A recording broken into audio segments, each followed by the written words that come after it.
गरुड़ पुराण 7वां अध्याय। इस अध्याय में पुत्र की महिमा, दूसरे के द्वारा दिए गए पिंडदान आदि से प्रेतत्व से मुक्ति की बात कही गई है। इस संदर्भ में राजा बब्रुवाहन तथा एक प्रेत की कथा का वर्णन है। सूची ने कहा, सा सुनकर पीपल के पत्ते की भांति कांपते हुए गरुड़ जी ने प्राणियों के उपकार के लिए पुनः भगवान विष्णु से पूछा। गरुड़ जी ने कहा, हे स्वामिन, किस उपाय से मनुष्य प्रमादवश अथवा जानकर पाप कर्मों को करके भी यम की यातना को न प्राप्त हो, उसे कहिए।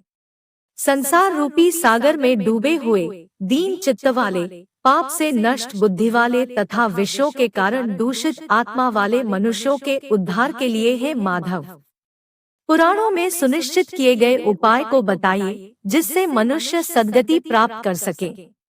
श्री भगवान बोले, हे तार्क्ष, मनुष्यों के हित की कामना से तुमने अच्छी बात पूछी है। सावधान होकर सुनो, मैं तुम्हें सब कुछ बताता हूँ। हे खगेश्वर, मैंने इसके पहले पुत्ररहित और पापी मनुष्यों की यातना का वर्णन किया है। पुत्रवान तथा धार्मिक मनुष्यों की पूर्वोक्त दुर्गति कभी नहीं होती। यदि अपने पूर्वार्जित कर्मों के कारण पुत्रोत्पत्ति में विघ्न हो तो किसी उपाय से पुत्र की उत्पत्ति संपन्न करें। हरिवंश पुराण की कथा सुनकर विधान पूर्वक शतचंडी यज्ञ करके तथा भक्ति पूर्वक शिव की आराधना करके विद्वान को पुत्र उत्पन्न करना चाहिए। यत् पुत्र पितरों की पुम नामक नरक से रक्षा करता है, अतः स्वयं भगवान ब्रह्मा ने ही उसे पुत्र नाम से कहा है। एक धर्मात्मा पुत्र संपूर्ण कुल को तार देता है। पुत्र के द्वारा व्यक्ति लोगों को जीत लेता है, सी सनातनी श्रुति है। इस प्रकार वेदों ने भी पुत्र के उत्तम महात्म्य को कहा है। इसलिए पुत्र का मुख देख करके मनुष्य पितृऋण से मुक्त हो जाता है। पौत्र का स्पर्श करके मनुष्य तीनों ऋणों, देव, ऋषि, पितृ से मुक्त हो जाता है। इस प्रकार पुत्र पौत्र तथा प्रपौत्रों से यमलोक का अतिक्रमण करके स्वर्ग आदि को प्राप्त करता है। ब्राह्म विवाह की विधि से ब्याही गई पत्नी से उत्पन्न औरस पुत्र ऊर्ध्वगति प्राप्त कराता है और संगृहीत पुत्र अधोगति की ओर ले जाता है। हे खगश्रेष्ठ, सा जान करके व्यक्ति हीन जाति की स्त्री से उत्पन्न पुत्रों को त्याग दे। हे खग, सवर्ण पुरुषों से सवर्णा स्त्रियों में जो पुत्र उत्पन्न होते हैं, वे औरस पुत्र कहे जाते हैं और वे ही श्राद्ध प्रदान करके पितरों को स्वर्ग प्राप्त कराने के कारण होते हैं। औरस पुत्र के द्वारा किए गए श्राद्ध से पिता को स्वर्ग प्राप्त होता है, इस विषय में क्या कहना। दूसरे के द्वारा दिए गए श्राद्ध से भी प्रेत स्वर्ग को चला जाता है, इस विषय में सुनो। यहाँ मैं एक प्राचीन इतिहास कहूँगा, जो और्ध्वदैहिक दान के श्रेष्ठ महात्म्य को सूचित करता है। हे तार्क्ष, पूर्व काल में त्रेता युग में महोदय नाम के रमणीय नगर में महाबलशाली और धर्मपरायण बब्रुवाहन नामक एक राजा रहता था। वह यज्ञानुष्ठान परायण, दानियों में श्रेष्ठ, लक्ष्मी से संपन्न, ब्राह्मण भक्त तथा साधु पुरुषों के प्रति अनुराग रखने वाला, शील तथा आचार आदि गुणों से युक्त, स्वजनों के प्रति अपंथ और इतरजनों के प्रति दया के भाव से संपन्न था। क्षात्र धर्म प्रायण वह राजा औरस पुत्र की भांति धर्म पूर्वक अपनी प्रजा का पालन करता था और दंड देने योग्य अपराधियों को दंड देता था। वह महाबाहु किसी समय सेना के साथ मृग्या के लिए नाना वृक्षों से युक्त एक घनघोर वन में प्रविष्ट हुआ। वह वन नाना मृग गणों से व्याप्त और अनेक पक्षियों से भरा हुआ था। उस समय राजा ने वन के मध्य में दूर से एक मृग को देखा। राजा के द्वारा सुदृढ़ बाण से विद्ध वह मृग बाण सहित जंगल में अदृश्य हो गया। रुधिर से गीली हुई घास पर अंकित चिन्ह से राजा ने उसका पीछा किया। तब मृग के प्रसंग से वह राजा दूसरे वन में जा पहुंचा। भूख प्यास से सूखे हुए कंठ वाला तथा परिश्रम के संताप से पीड़ित उस राजा ने एक जलाशय के समीप पहुंचकर घोड़े के साथ उसमें स्नान किया तथा कमल की गंधादि से सुगंधित शीतल जल का पान किया। इसके बाद उस जलाशय से बाहर निकलकर श्रमरहित राजा बब्रुवाहन ने वृक्ष रूपी विशाल शाखाओं के कारण फैले हुए मनोहर और शीतल छाया वाले तथा पक्षी समूहों से पूजित एक वट वृक्ष देखा। वह वृक्ष संपूर्ण वन की महती पताका की भांति स्थित था। उसकी जड़ के पास जाकर राजा बैठ गया। उसके बाद राजा ने भूख और प्यास से व्याकुल इंद्रियों वाले, ऊपर की ओर उठे हुए बालों वाले, अत्यंत मलिन, कुबड़े और मांस रहित एक भयावह प्रेत को देखा। उस विकृत आकृति वाले भयावह प्रेत को देखकर बब्रुवाहन विस्मित हो गया। प्रेत भी घने जंगलों में आए हुए राजा को देखकर चकित हो गया और समुत्सुक मन वाला होकर वह प्रेतराज उसके पास आया। हे तार्क्षक, तब उस प्रेतराज ने राजा से कहा, हे महाबाहो, आपके संबंध से मैंने प्रेत भाव का त्याग कर दिया है, अर्थात मेरा प्रेत भाव छूट गया है और मैं परम शांति को प्राप्त हो गया हूँ तथा धन्यतर हो गया हूँ। राजा ने कहा, हे कृष्णवर्ण वाले तथा भयावह रूप वाले प्रेत, किस कर्म के प्रभाव से देखने में डरावने लगने वाले और बहुत ही अमंगलकारी इस प्रेतत्व स्वरूप को तुमने प्राप्त किया है? हे तात, अपने प्रेतत्व की प्राप्ति का सारा कारण बतलाओ। तुम कौन हो और किस दान से तुम्हारा प्रेतत्व नष्ट होगा?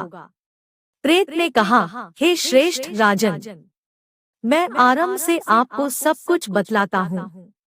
प्रेतत्व का कारण सुनकर आप कृपया उसे दूर करने की दया कीजिए।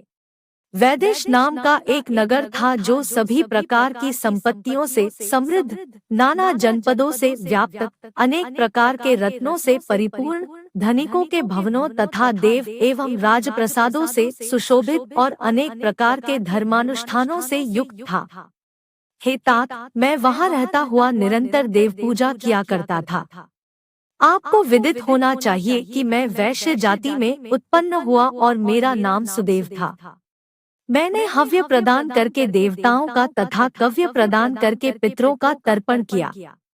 अनेक प्रकार के दानों से मैंने ब्राह्मणों को संतुष्ट किया था और अनेक बार दीन, अंधे एवं कृपण मनुष्यों को अन्न दिया था। किंतु हे राजन, मेरा यह सारा सत्कर्म मेरे दुर्दैव से निष्फल हो गया। जिस कारण मेरा सुकृत निष्फल हुआ वह मैं आपको बताता हूँ।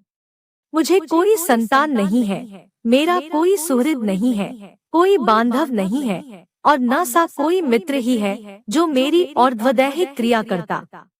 मृत्यु के अनंतर जिस व्यक्ति के उद्देश्य से षोडश मासिक श्राद्ध नहीं दिए जाते, सैकड़ों श्राद्ध करने पर भी उसका प्रेतत्व सुस्थिर ही रहता है, अर्थात दूर नहीं होता। हे महाराज, आप मेरा और्ध्वदैहिक कृत्य करके मेरा उद्धार कीजिए, क्योंकि इस लोक में राजा सभी वर्णों का बंधु कहा जाता है। इसलिए हे राजेंद्र, आप मेरा उद्धार कीजिए, मैं आपको मणिरत्न देता हूँ। हे वीर, यदि आप मेरा हित चाहते हैं तो जैसे मेरी सद्गति हो सके और मेरी प्रेत योनि से जैसे मुक्ति हो सके वैसा आप करें। भूख प्यास आदि दो खून के कारण यह प्रेत योनि मेरे लिए दुस्सह हो गई है। इस वन में सुंदर स्वाद वाले शीतल जल और फल विद्यमान है, फिर भी मैं भूख तथा प्यास से पीड़ित हूँ। मुझे जल व फल की प्राप्ति नहीं हो पाती। हे राजन, यदि मेरे उद्देश्य से यथा विधि नारायण बलि की जाए, उसके बाद वेद मंत्रों के द्वारा मेरी सभी और्ध्वदैहिक क्रिया संपन्न की जाए तो निश्चित ही मेरा प्रेतत्व नष्ट हो जाएगा, इसमें कोई संशय नहीं है।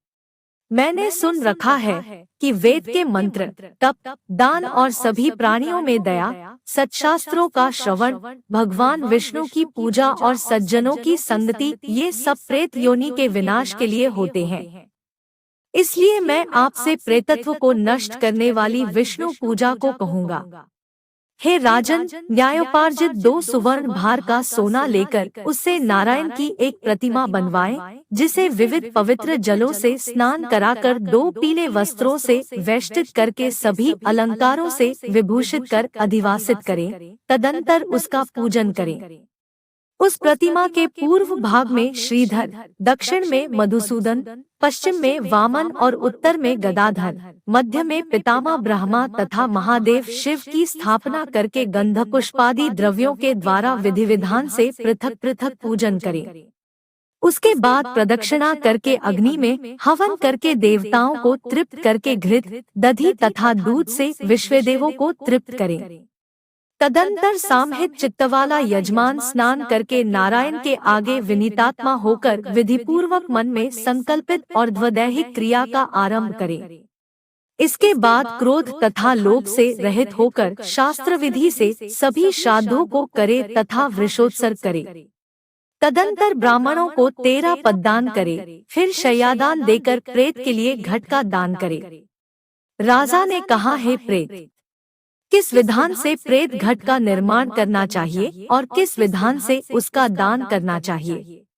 सभी प्राणियों के ऊपर अनुकंपा करने के हेतु से प्रेतों को मुक्ति दिलाने वाले प्रेत घट दान के विषय में बताइए।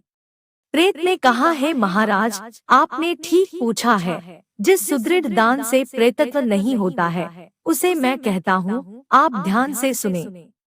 प्रेतघट का दान सभी प्रकार के अमंगलों का विनाश करने वाला, सभी लोकों में दुर्लभ और दुर्गति को नष्ट करने वाला है। ब्रह्मा, शिव तथा विष्णु सहित लोकपालों युक्त तपाए हुए सोने का एक घट बनाकर उसे दूध, घी आदि से पूरा भरकर भक्तिपूर्वक प्रणाम करके ब्राह्मण को दान करें। इसके अतिरिक्त तुम्हें अन्य सैकड़ों दानों को देने की क्या आवश्यकता? हे राजन, उस घट के मध्य में ब्रह्मा, विष्णु तथा कल्याण करने वाले अविनाशी शंकर की स्थापना करे एवं घट के कंठ में पूर्व आदि दिशाओं में क्रमश लोकपालों का आवाहन करके उनकी धूप, पुष्प, चंदन आदि से विधिवत पूजा करके दूध और घी के साथ उस हिरण्यमय घट का ब्राह्मण को दान करना चाहिए। हे राजन, प्रेतत्व की निवृत्ति के लिए सभी दानों में श्रेष्ठ और महापातकों का नाश करने वाले इस दान को श्रद्धापूर्वक करना चाहिए। श्री भगवान ने कहा, है कश्यप पुत्र गरुड़, प्रेत के साथ इस प्रकार बातचीत हो ही रही थी कि उसी समय हाथी, घोड़े आदि से व्याप्त राजा की सेना पीछे से वहां आ गई। सेना के आने के बाद राजा को महामणि देकर उन्हें प्रणाम करके पुनः अपने उद्धार के लिए और द्वदैहिक क्रिया करने की प्रार्थना करके वह प्रेत अदृश्य हो गया। हे पक्षिण, उस वन से निकलकर राजा भी अपने नगर को चला गया और अपने नगर में पहुंचकर प्रेत के द्वारा बताए हुए वचनों के अनुसार उसने विधि विधान से और द्वदैहिक क्रिया का अनुष्ठान किया। उसके पुण्य प्रदान से मुक्त होकर प्रेत स्वर्ग को चला गया। जब दूसरे के द्वारा दिए हुए श्राद्ध से प्रेत की सद्गति हो गई तो फिर पुत्र के द्वारा प्रदत्त श्राद्ध से पिता की सद्गति हो जाए, इसमें क्या आश्चर्य? इस पुण्यप्रद इतिहास को जो सुनता है और जो सुनाता है, वे दोनों पापाचारों से युक्त होने पर भी प्रेतत्व को प्राप्त नहीं होते।